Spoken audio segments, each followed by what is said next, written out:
everyone. Today we have our another new episode and we will discuss on Internet of Things. We have our world famous speaker, Mr. David Smith and Mr. Robin Daly.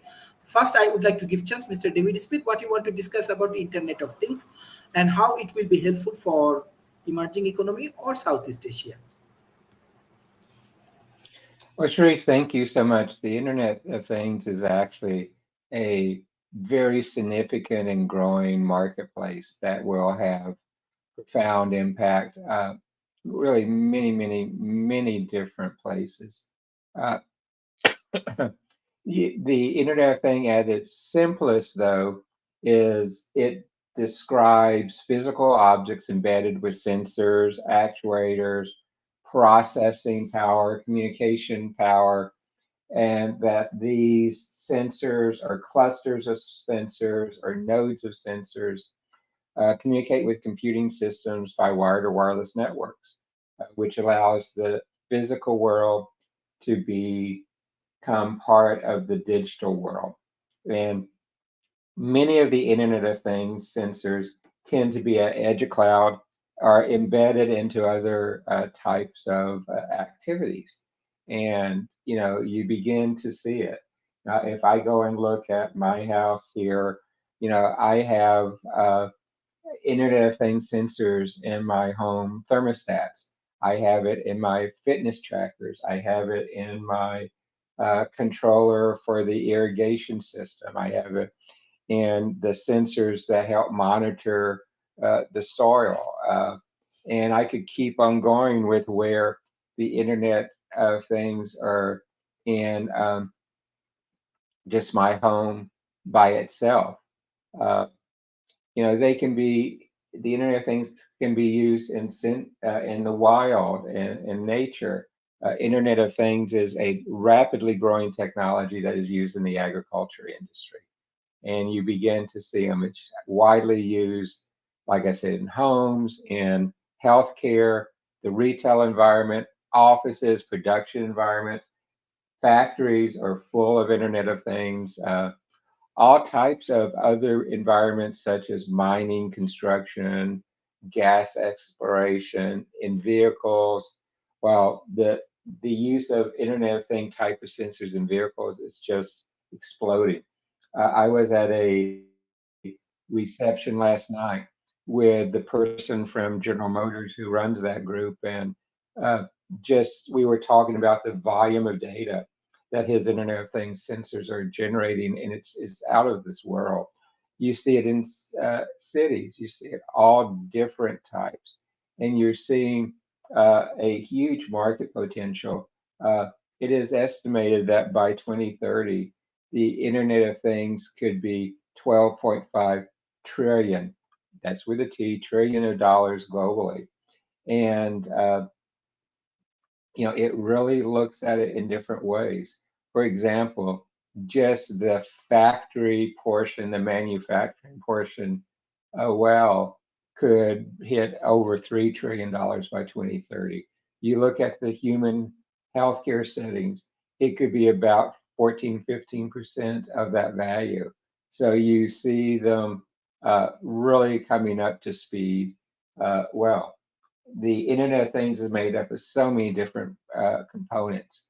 You see it as applications, you see it as hardware, you see it as application environments.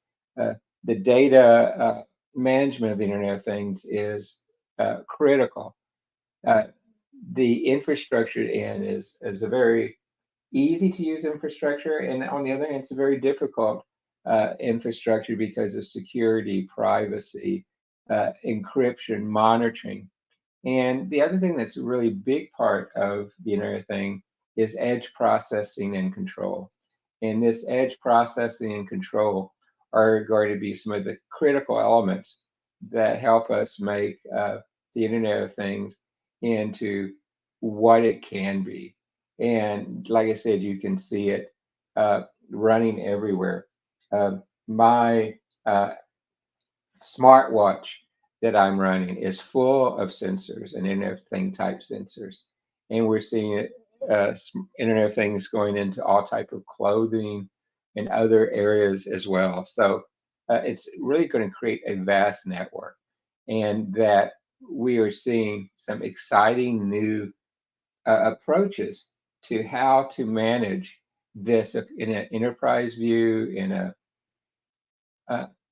really a ecosystem view, because many of these sensors are going to be uh, involved in ecosystems like the ones you are seeing in smart communities and smart cities.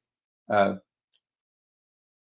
I cannot finish a quick introduction on it that says one of the things that is fueling this huge growth in the Internet of Things technologies. And we're now beginning to see uh, additional parts added to IoT, like medical Internet of Things, hospitality Internet of Things, manufacturing Internet of Things, transportation Internet of Things. So we're beginning to see that. But artificial intelligence, particularly big data analytics, are really pushing this growth and enabling it. Things like machine learning, predictive analytics, visualization tools, transformation tools. They are all part of what is there. And and we're beginning to see it just really take off. Sharif, I think with that, let me pull back for a minute and let Rob get in his opening comments.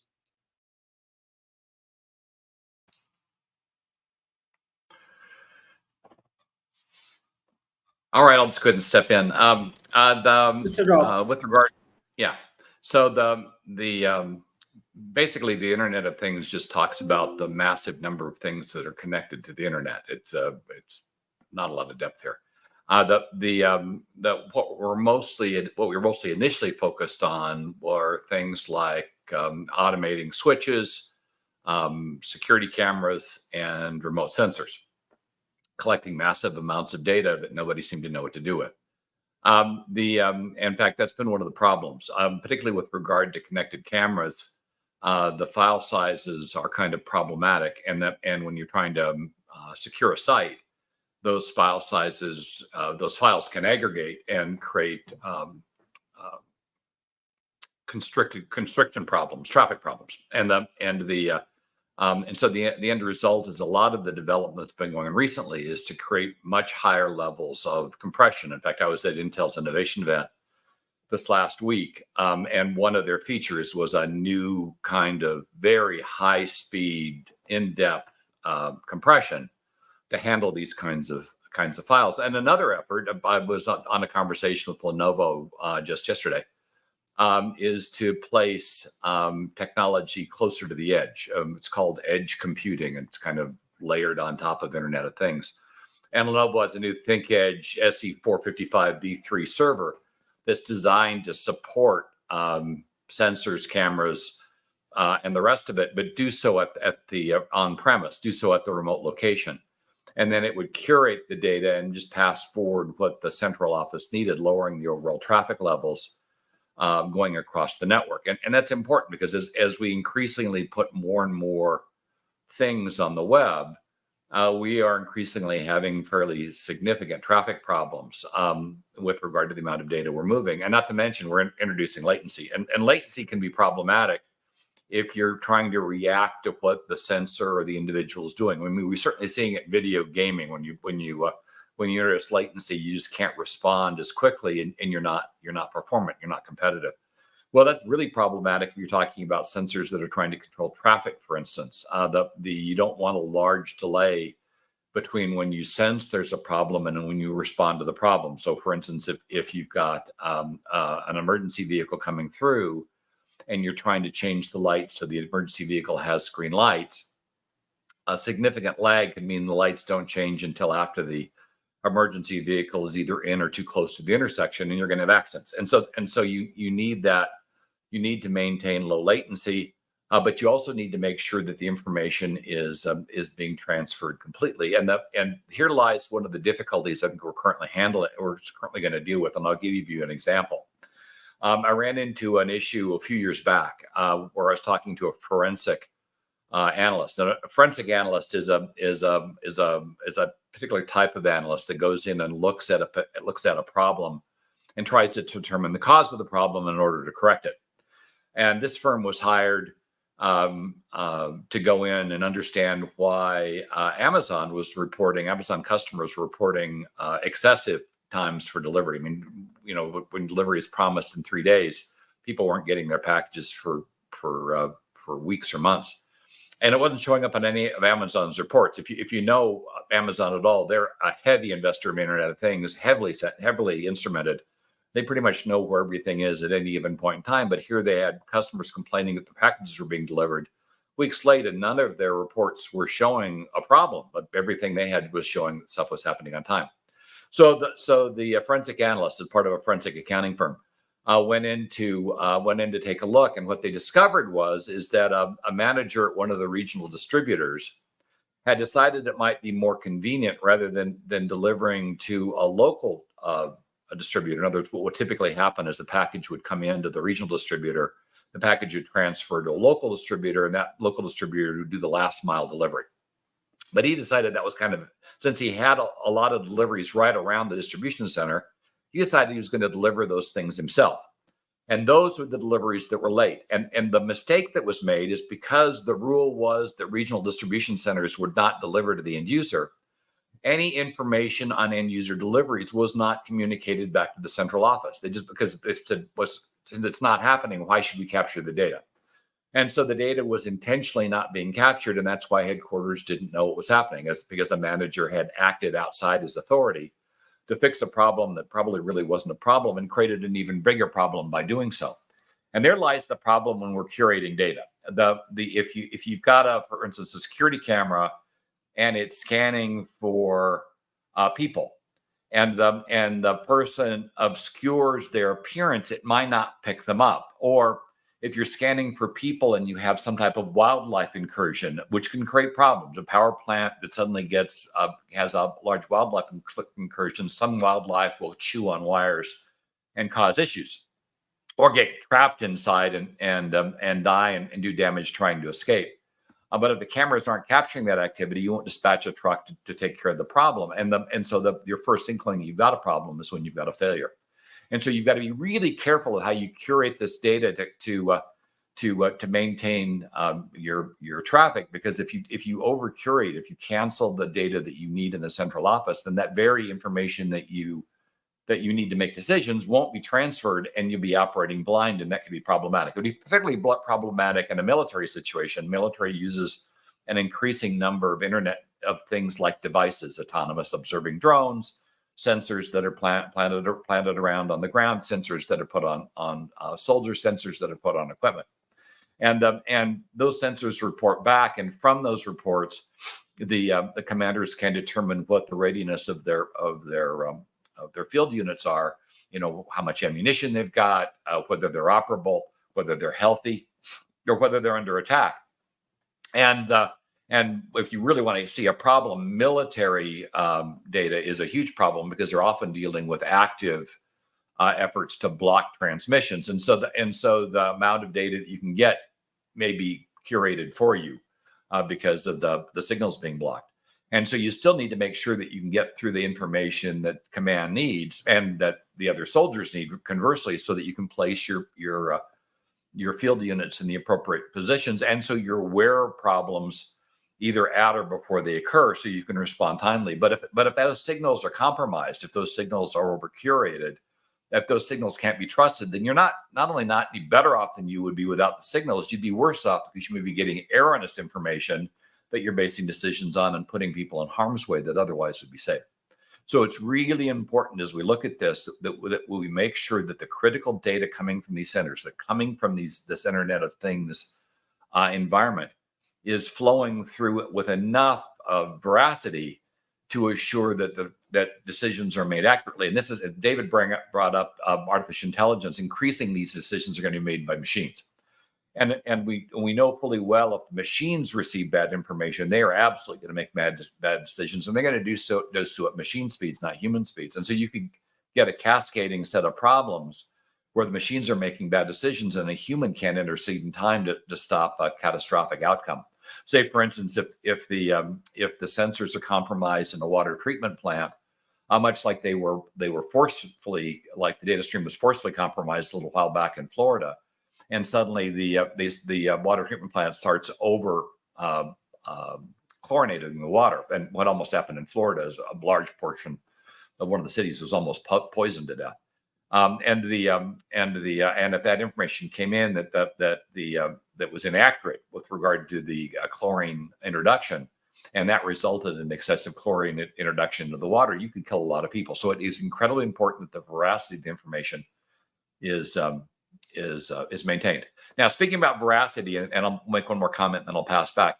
Security is becoming a much bigger issue for Internet of Things. We know that of a number of breaches now where Internet of Things attacks have occurred successfully, and one of the biggest and most public was a casino in Las Vegas who had a fish tank that was connected to the web, and the reason it was connected was so it could be maintained. And somebody hacked into that fish tank, which wasn't secure, and the fish tank, for whatever reason, had privileges. Somebody had managed privileges, and so they came in, pretended they were the fish tank, and using those privileges, were able to pull massive amounts of customer data and information from the casino, and it was a significant and embarrassing event for the scene. In fact, we just had another breach just a week or so ago. I don't know the cause yet. So it's also important that you secure the endpoints, or at the very least, assure that the privileges of those endpoints are tied to what it is they do. So if you've got a printer, its only privileges are receiving print jobs. If the printer starts requesting customer information, printers don't do that, and it should be blocked. Same thing with that aquarium. Aquarium should only be receiving commands and only be conveying back things like temperature of the water, cleanliness, and the things that it's supposed to convey back. If suddenly it starts asking for customer information, either you've got a problem with your fish or you've been hacked. That would be kind of funny if the fish were somehow collecting customer information. That would be concerning. So in any case, you need to make sure that you secure it, and not only secure the endpoints, but secure in transit. Because if you can introduce data into the stream, you can also cause problems. Although by the way, that's one of the things that quantum encryption is supposed to eventually correct. Because if somebody taps into the stream, that's an observable event, and the user or the system will be able to tell that somebody's hacked in. But we're nowhere near having quantum encryption at endpoints. We're just kind of working through quantum encryption now, going from data centers. So that's still coming. But making sure that you have a way to determine and detect whether somebody's trying to intercept the signal, particularly if those endpoints are wireless, and compromise those endpoints, and making sure the privileges are tied to what those endpoints actually do, to assure that the data being transmitted is the data that you need to make accurate decisions. And then, of course, assuring the veracity of the information, not overcutting it, not putting in any kinds of bias prematurely. And even if you are having to introduce bias and cutting the information, making sure there is a secondary record with a complete record in place. So if there's a problem, you can forensically go back and make a determination of what the cause was. Because if that data center and that Amazon distribution center in that Amazon example I gave hadn't been capturing the data with regard to deliveries, the forensic accountant, unless he actually went out and started talking to staff, which would be really unusual for a forensic analyst or forensic accountant or forensic auditor, I guess in this case, to be able to do, they would never have discovered the problem. So you also have to make sure that somewhere, shape, and form, that data that's being pruned is still retained. So if you need to determine the cause of a problem, you can still make that determination. And now I'll pass back to David.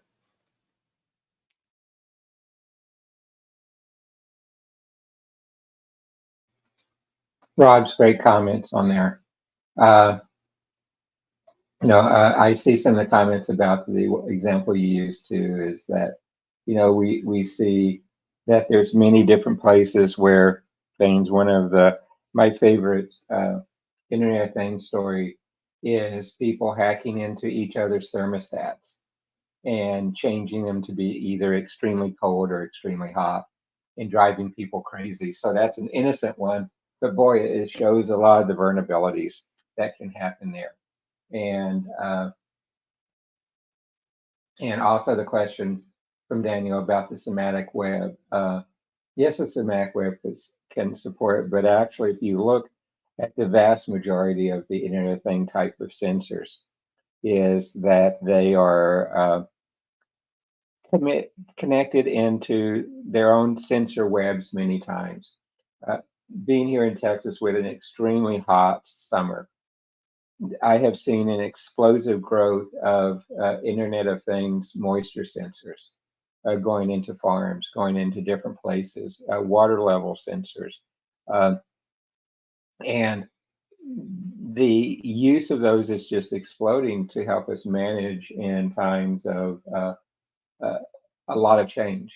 And that change is going to become more and more as we gain more experience of it. And, if you go back and think about the birth of the Internet of Things, uh, the really began, I guess, in the early 1980s. And this is at a university where students actually modified a vending machine to track its contents remotely. And you begin to see it.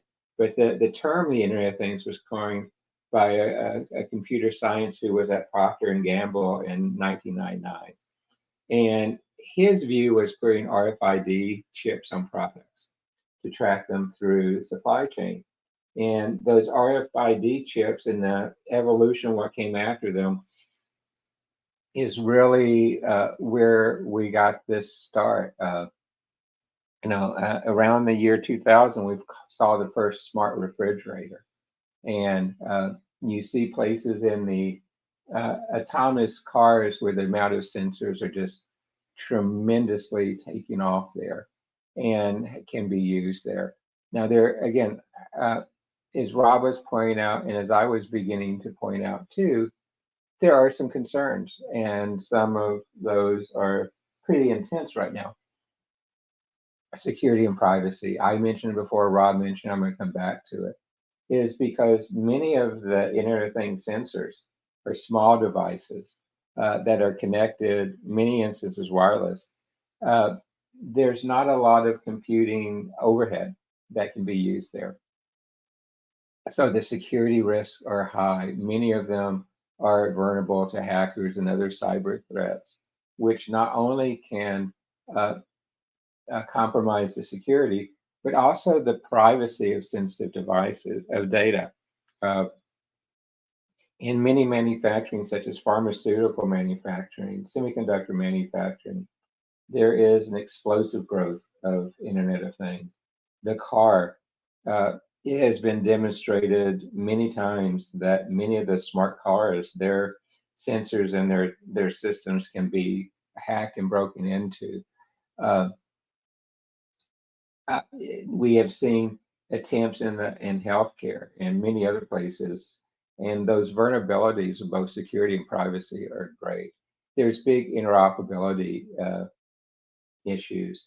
On the device side of this, there are many different manufacturers using different standards and protocols, and because of that, it's often difficult to have a network of many Internet of Things sensors and machines from different manufacturers. And in IoT, there's something called machine-to-machine communication, which is more of a peer-based type of communications, beginning to set mesh networks up of Internet of Things.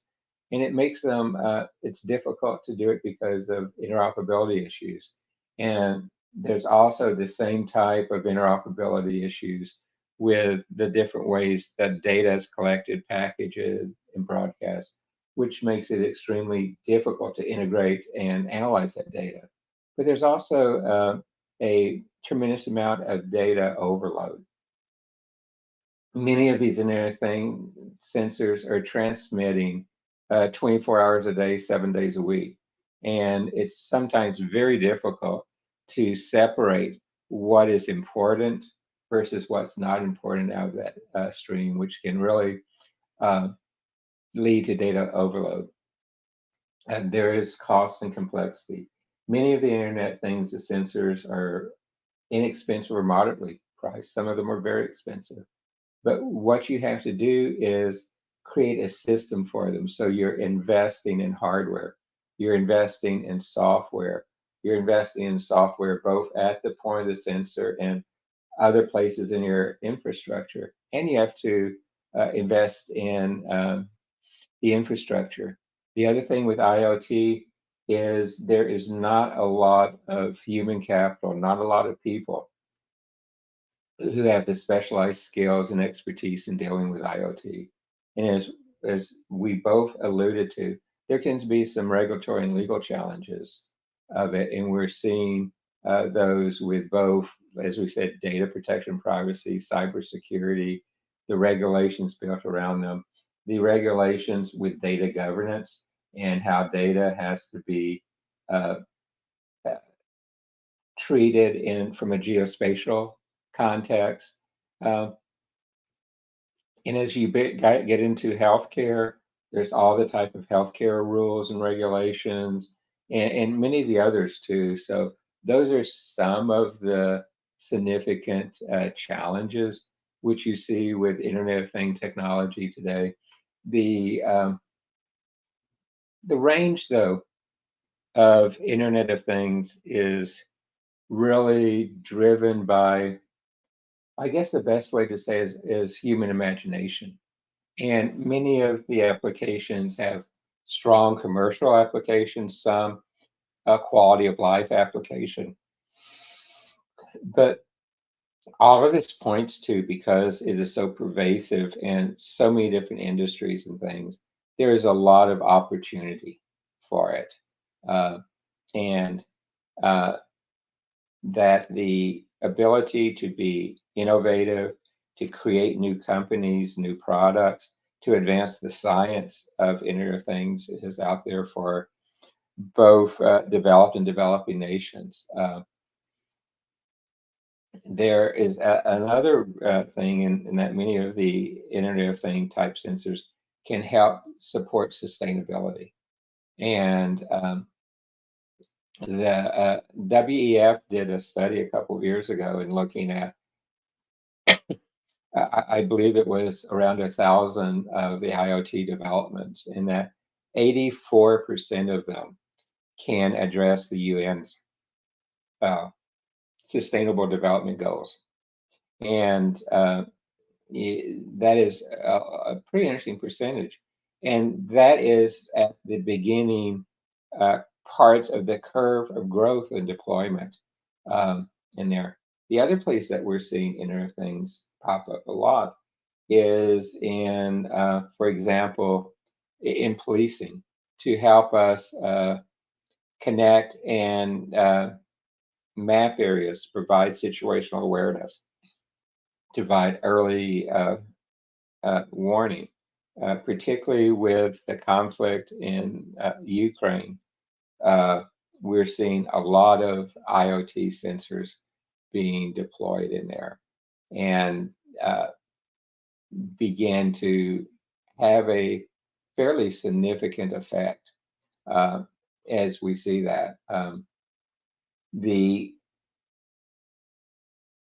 I guess last comment at this point, Sharif, is that uh, the Internet of Things is a global marketplace, is a fairly large global marketplace, and is one that, since the future market growth is in the multi-trillions and trillions of dollars, there's opportunity for many to help advance the GDP of not just individuals, but of whole regions and nations, as well, as you begin to get expertise in this. And the data that these generate can have a profound impact on that. So let me see where we can go with this. But Sharif, I think that's this round's of comments.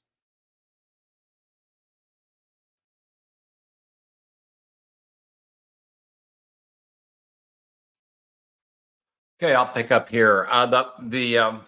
There was a question with regard to the breach in the aquarium. it was not formally disclosed what data was stolen, but it's believed what was stolen was customer data.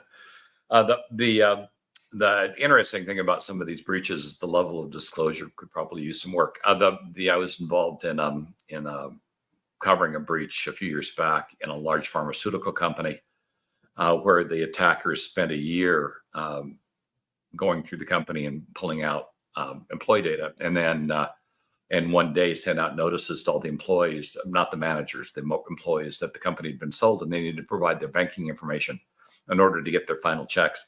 And before somebody actually asked the manager whether this was happening, they had captured something like 98% of the employees' personal financial data. And then when the company tried to respond, the attacker, who was out of Eastern Europe, was gone, and all the links disconnected.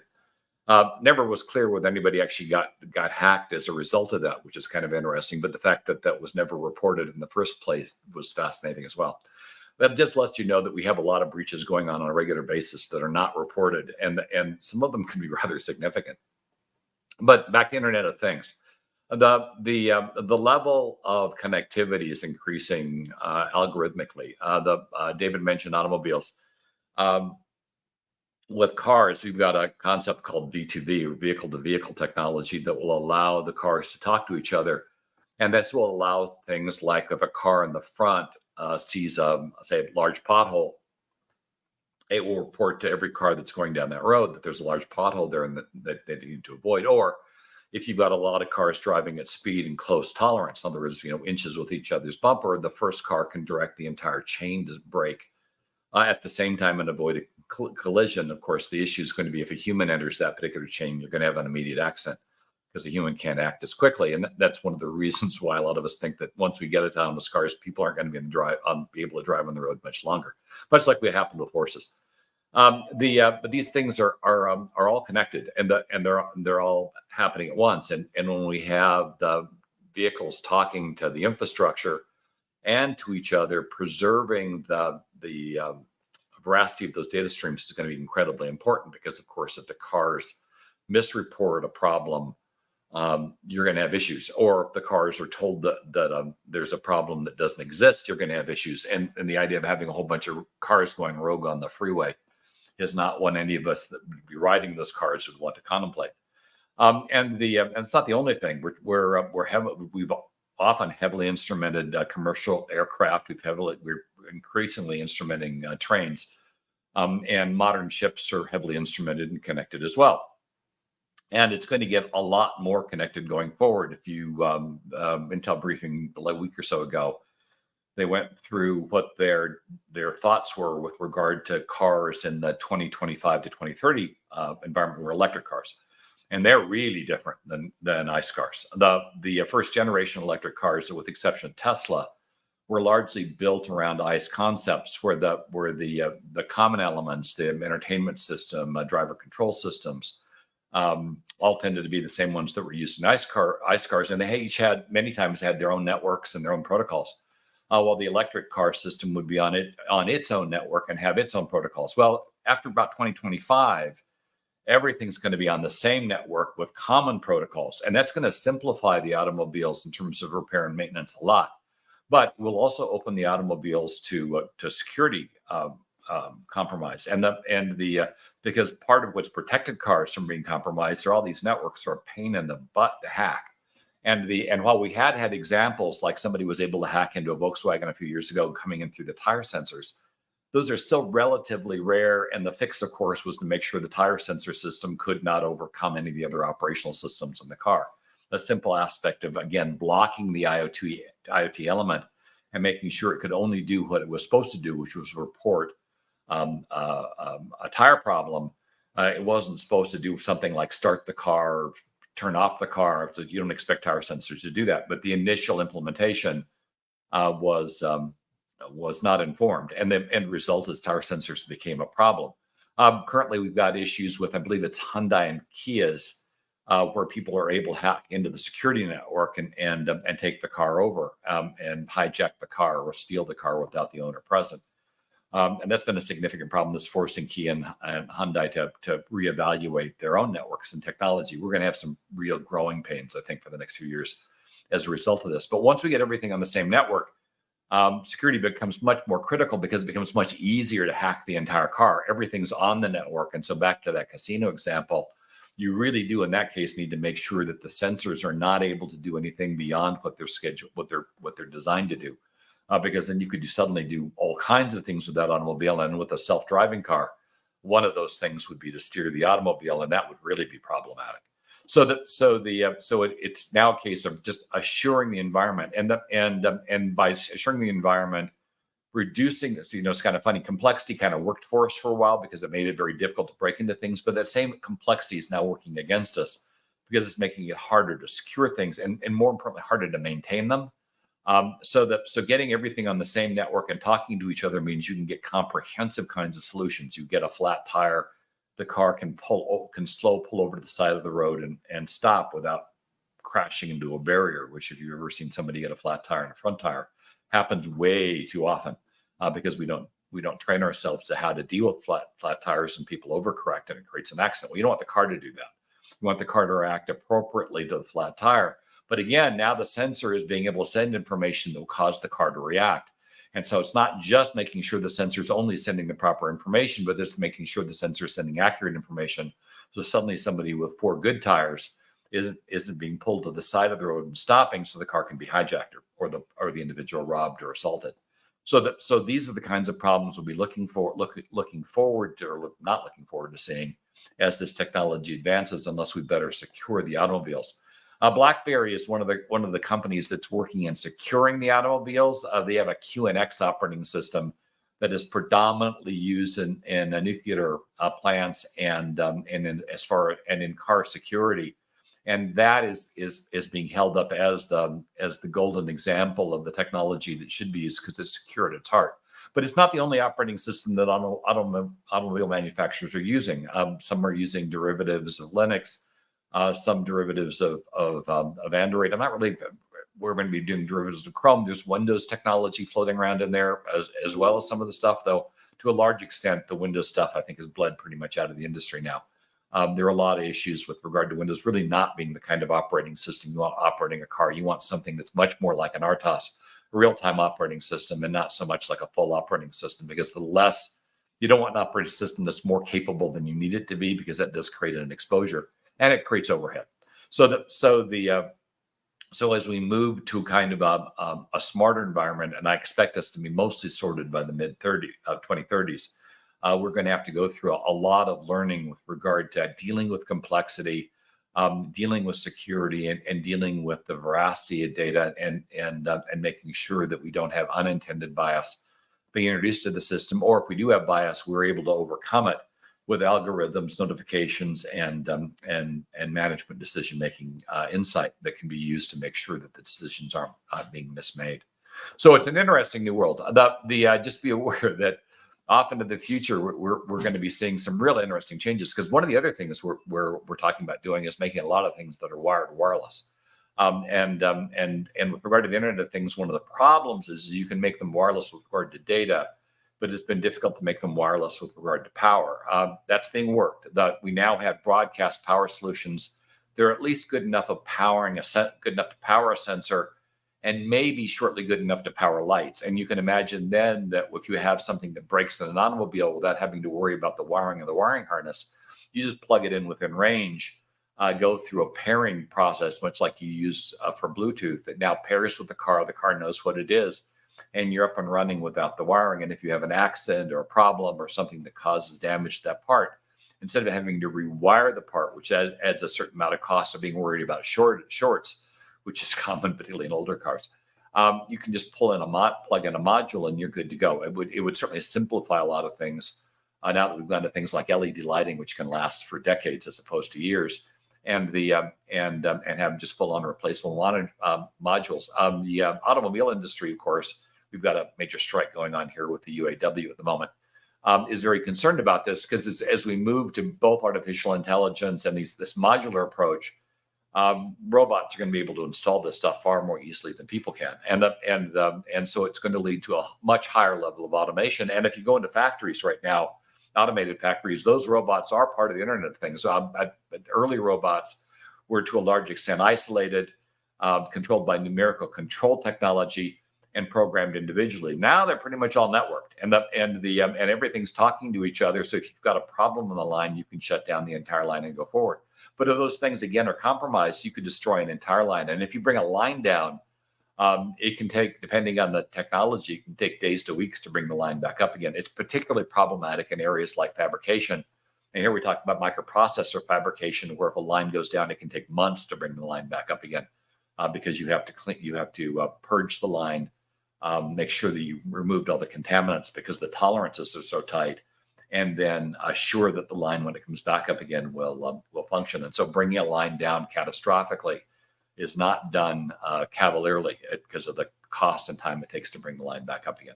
So as we move forward, there are advantages and certainly learnings we're going to have as we move through this era of artificial intelligence, Internet of Things, and extreme automation.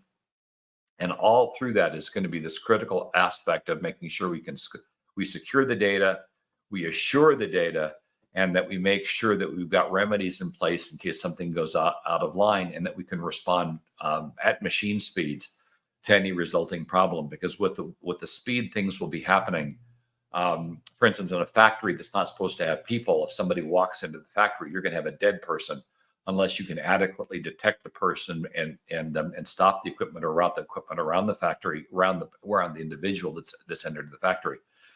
It's one of the reasons why we're using technologies like NVIDIA's Omniverse to map out those environments, test them virtually before we introduce people and machinery together in an environment to better assure that our first experience with people and machines in a large automated factory isn't a lot of dead people, which can happen. There were stories back in the day when I was working at IBM of maintenance people being caught in storage silos, which kind of worked like a food processor, and the result wasn't pretty. And understanding what we're talking about now is not a single large piece of equipment, but entire factories that are operating in an automated fashion with very few people or no people in them, and assuring that the equipment, when a repair has to be done by a person, recognize the person's in there, or that there are protocols in place to assure the individual's safety. To make sure that injuries don't result, and recognize that people will increasingly be instrumented as well. A lot of us wear smartwatches. Expect in the future that we are going to be increasingly instrumented for our own good, and so that we can be monitored. I mean, criminals have to wear ankle monitors, which is a form of sensor recording their movement. But I know quite a few parents would like to put ankle monitors on their kids because they want to keep their kids out of trouble, which does bring up entire concepts of privacy and autonomy as we increasingly instrument ourselves, our kids, with the object of making ourselves more safe. But the endpoint maybe will be more public and less private. Something we're going to either have to get used to or moderate. So as we work on our safety, we don't lose our privacy. So they're philosophical issues in play here, technological issues in play here, and security issues in play here that are coming together to create solutions that initially are probably going to be a bit disappointing, but eventually could be like magic. And I'll pass.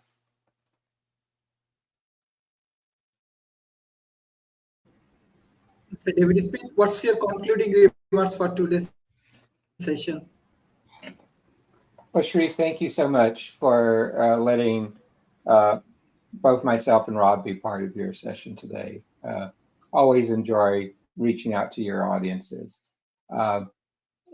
Just a couple of parts, concluding remarks, looking at a couple of where we're headed. The agriculture segment is actually the fastest growing in Internet of Things right now. And it's smart farming, smart greenhouses, precision, drones, soil, and others really there. Manufacturing, healthcare really are the two that have the highest market share as it is today going forward. You can see consumer electronic applications tremendously taking off. The connected car, like both of us have been talking about there. We're seeing the widespread growth of Internet of Things sensors in smart cities and in smart communities. The the application set is kind of endless as we go and see where these types of sensors can be used. Uh, there is a lot of application going there. Uh, Security, big hole right now. Really, the Internet of Thing type of devices are some of the least secure of all of our connected machines. And I love a McKinsey estimate that 127 new Internet of Things machines go online every second. Every second. So that really is a very large growth area there. And, there's just all the vulnerabilities we talked about, but, and some of them are the ecosystem interfaces. The other one that is really a hidden one is that there's a lack of a secure way to update the devices, the firmware, the network parts. There is not some of the type of tools you see in some of the more advanced hardware. In the same way with components, Internet of Things tend to be things that get deployed and in some ways almost forgotten. And so where our computers, our notebooks, our smartphones and things, we know we have to update those. It's much harder on Internet of Things, particularly as we talked about earlier. They're oftentimes embedded in places like the soil and automobiles and tools. They're small devices, not a lot of computing overhead for the type of systems that is required to do update in place type of activities. So that will continue to be one. And in many instances, upgrading an Internet of Thing device is going to mean just replacing the device and going to newer generations. And so that has to be reflected into the TC, the total cost of ownership, as you begin to look at the sensor networks and things that are going to be in place going forward. Sharif, always in some of the things, this particular one, particularly with the extremely large market potential that has been identified, great opportunity for entrepreneurship, great opportunities for universities to do things. It's a fertile ground for innovation. And this is a fertile ground for reinventing existing applications, existing industries, old manufacturing facilities by going and updating it and with the newest generations of Internet of Thing devices to take an old manual factory and help turn it into a smart factory, for example, to go back and look at legacy farms and be able to put sensors and things to begin to manage the soil, the crops, the moisture, and everything more effectively. Tremendous opportunities, again, not just in developing nations, but globally as you look at everything. So, Sharif, thank you again. This is a topic that is important to everyone. I believe all of our homes, all of our transportation devices, all of our communications devices will be it will be impacted by the Internet of Things. So, Sharif, great topic for your audience today, and thank you for letting me be part of it. So critical to the Internet of Things, as we do closing remarks are standards. A lot of the early devices were proprietary, and the problem with proprietary devices is you have to buy into the vendor's ecosystem. And right now we're in an industry of flux. It's not really clear who's going to survive and who's not, let alone who's going to be dominant. One of the standards to watch is Google's Matter standard. That's the standard that's been brought forward to a large extent to home automation, but for home automation, and which is a big Internet of Things market, and been one of the problems with regard to home automation to date is that a lot of the stuff, even though it wants to work together, doesn't so much. And then, of course, on top of this, we had Amazon's announcement last week that the Lex is going to be stepping up to be a much more effective controller of the Internet of Things in homes, responding and being able to act automatically to do things like control lights and connected appliances as needed, basically using its intelligence and the intelligence being brought down from the cloud to make it react. So if you want to create a spooky environment in your house for Halloween, you say, "I'd like a spooky environment," and suddenly your lights will adjust and scare your spouse half to death, which could be fun in and of itself. So in the end, you're also looking to make sure that you maintain flexibility as you look at the individual devices. You don't really want to lock into any individual vendor right now because a lot of things are in flux, but make sure that the vendors you're using are embracing standards like Matter, and that you can, if you need to, be able to swap out one vendor to another and don't end up in a cul-de-sac or a dead end with a vendor that is no longer performant. Other than that, again, final remarks, you want to maintain the veracity of the data. You want to maintain the unbiased nature of the nature of the data, not introduce bias.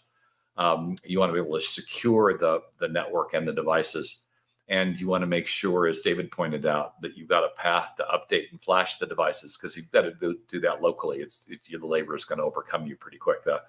Often on those early stage Internet of Things devices, the labor of maintaining them could overcome the cost of the device pretty quickly if you had to do a device flash in place as opposed to remotely. In fact, you're seeing that with automobiles now as the cars move to over-the-air updates. It's lowering the overall cost of support for the automobiles. With some of the early examples being my own car that was updated initially back in 29 over the air, was bricked and had to be towed back into the dealership so it could actually run again. But those learnings are largely over, and now over the air updates work to a large extent, and assuring that those aspects are in place. I guess one other thing is, if you're picking a vendor, make sure the vendor understands your industry so they understand the problems. One of the areas that is looking heavily Internet of Things is retail, with the Amazon Go stores being kind of a stalking horse for what is to come, but also a showcase of the underlying problem. The amount of data those stores had to capture created a requirement for a localized data center that was just not sustainable in terms of cost. Too many camera feeds, the servers weren't ready for it. But subsequent to that, new servers have been created to a large extent around NVIDIA spec that can handle a lot of I/O, can handle those massive number of cameras and do it much more cheaply, and showcasing how the technology is advancing. And now we can arguably do a store that doesn't have to fully staff, so people can just pick the goods and walk out, and the store could even be restocked by robotics without having anybody necessarily to come in and do the restocking. But again, it does require you to look to the future and make sure what you're building isn't proprietary. So, because like the initial Amazon run, which was to a large extent proprietary, because there wasn't a lot of stuff at the time that could do what they wanted done, you need to have an upgrade path and a path to change vendors if you need to, as the technology advances and the vendors change out. So best of luck out there.